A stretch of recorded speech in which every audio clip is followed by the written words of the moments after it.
People are sharing the creepiest unsolved mysteries that they can't stop thinking about. So I decided to look into the details of each one. Brandon Swanson's case always boggled my mind. The fact that he alerted his parents that he was lost and needed help. They were on the phone with him, heading toward him, only to hear his last moments. To know they were so close is so terrifying.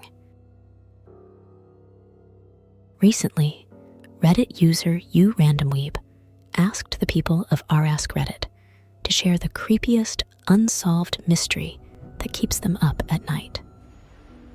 After reading through some of these, I will definitely not be sleeping soundly for the next couple of days. Here are the most bone-chilling cases. Warning: disturbing and graphic content ahead. 1. Julie Ann Mosley. 3 girls disappear on a shopping trip 2 days before Christmas. How could 3 young girls vanish from a mall 2 days before Christmas? Nearly 50 years later, the case of Rachel Trelica, Lisa Renee Wilson, and Julie Mosley continue to be one of Fort Worth's most enduring mysteries.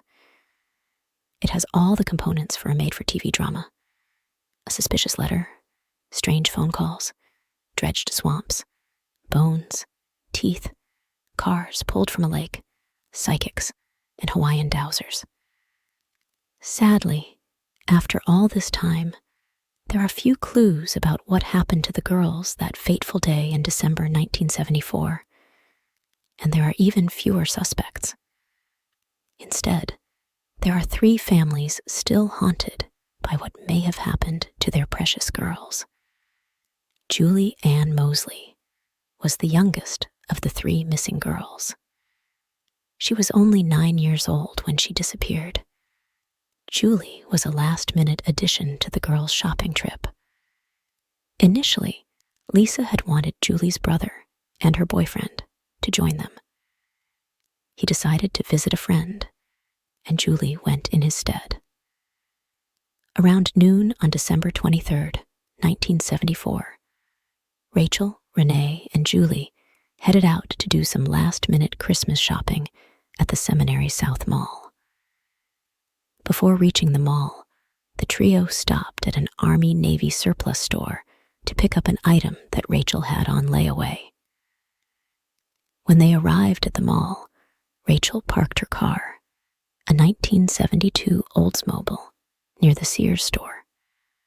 When the girls did not arrive back as planned, their parents went to the mall to investigate. There, they found Rachel's car. It remained locked, though they could see the girls' purchases on the rear floorboard. The missing girls were reported to police, but they were treated as runaways. The parents were certain this was not the case, so they continued to search through the night. The police theory seemed to gain support, however, when a letter arrived at Rachel's home the next day. The letter, though, had many strange elements and left many to wonder if Rachel had actually written it. In the upper left corner of the letter's envelope, the name Rachel was scrawled in pencil, but the envelope was addressed rather formally. To Thomas A. Trelica. Rachel called her husband Tommy. The stamp on the envelope had been canceled that morning. The cancellation did not include a city, and the zip code of the cancellation was blurred. Investigators interpreted the 5-digit number to indicate that the letter had been mailed either from Throckmorton, Texas, from Eliasville, which is near Throckmorton, or from Weatherford. Inside the envelope was a sheet of paper with this message written in ballpoint ink. I know I'm going to catch it, but we just had to get away. We're going to Houston. See you in about a week.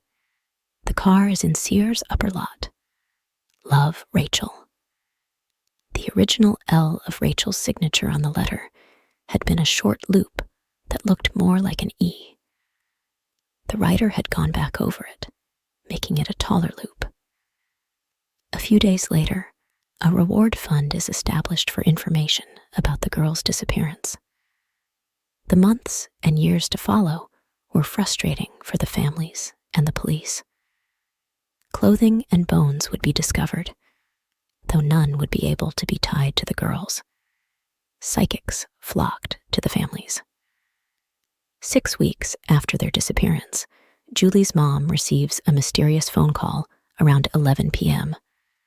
The person on the other end said, "Mama," and moaned and said she was Julie Mosley when asked. Individuals working at the mall that day would come forward to say they had seen the girls, but none of that information led anywhere. Several tips that the girls were under a Texas highway bridge near Port Lavaca led police and family to search the area. Again, no signs of the girls were found. Investigators also searched in rural Eastland County and Brazoria County to no avail. Time continued to move on. 2 years after their disappearance, Rachel's husband, Tommy Trelica, divorces his wife and moves away. On the 4th anniversary of their disappearance, police confess they have little evidence as to what happened to the girls. In fact, the investigator admitted, "We've never even gotten them off the parking lot of the shopping center." In 1981, more bones were found, though they turned out to be unrelated to the Fort Worth trio. A Houston man also came forward to say he saw a man force 3 girls into a van, but nothing ever came of that lead either. Julie's case, and that of Renee and Lisa, remains unsolved. Julie has a small scar under her left eye, a scar in the middle of her forehead, and a scar on the back of her calf. She was wearing a red shirt, dark pants, jeans, and red tennis shoes the day she went missing.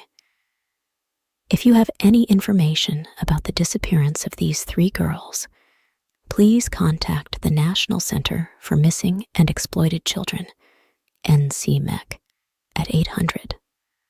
The Lost Vertical Bar, 1-800-843-5678. 2. Tamarion Mamadou.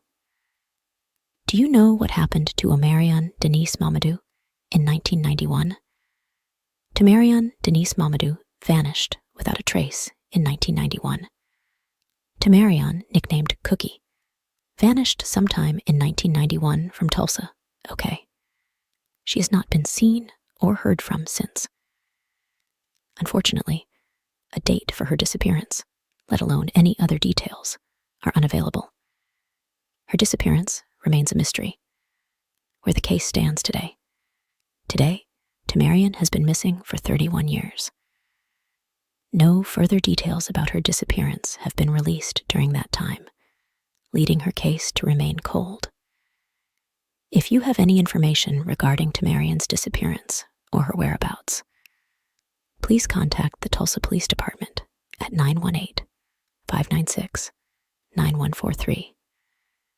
You can also submit your tip to Tulsa Crime Stoppers at 918-596-COPS 2677 or through their online tip form. At the time of her disappearance in 1991, Tamarion was described as a 25-year-old African-American woman with black hair and brown eyes. She was 4 inches tall, and weighed approximately 175 pounds. Today, Tamarion would be 56 years old.